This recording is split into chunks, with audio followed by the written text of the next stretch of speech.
बांधकामासाठीच्या खड्ड्यात बुडून चिमुकल्याचा मृत्यू. आणखीन एक मुलगा गंभीर. खेळत असताना घडली घटना.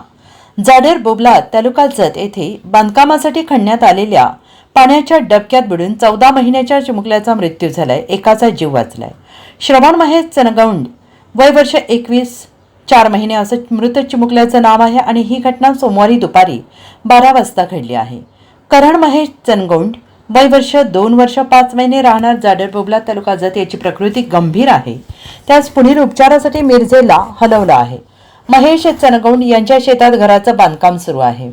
बांधकामाच्या कामासाठी घराच्या शेजारी 6 फुटाचे डबके खणण्यात आले आणि यामध्ये पाणी साठवलेलं आहे. सोमवारी सकाळी 11 वाजता 14 महिन्याचा श्रवण आणि 2.5 वर्षांचा करण अंगणात खेळत होते. आई घरच्या कामात व्यस्त होती. वडील महेश हे सांगली येथे फायनान्स कंपनीमध्ये काम करतात, तर आजोबा गावात गेले होते. आजी शेतात कामासाठी गेल्या होत्या. दोन्ही मुलं घराशेजारी खेळत खेळत पाण्याने भरलेल्या डबक्यात पडली. या घटनेनंतर दोघांनाही तात्काळ पाण्याबाहेर काढून जत शहरातील खासगी रुग्णालयात उपचारासाठी दाखल केले. मात्र श्रवण याच्या पोटात भरपूर पाणी गेल्याने त्याचा मृत्यू झालाय, तर करण याची प्रकृती चिंताजनक असल्याने डॉक्टरांनी त्याच्यावर प्राथमिक उपचार करून मिरज येथे उपचारासाठी घेऊन जाण्यासाठी पुढे पाठवून दिले.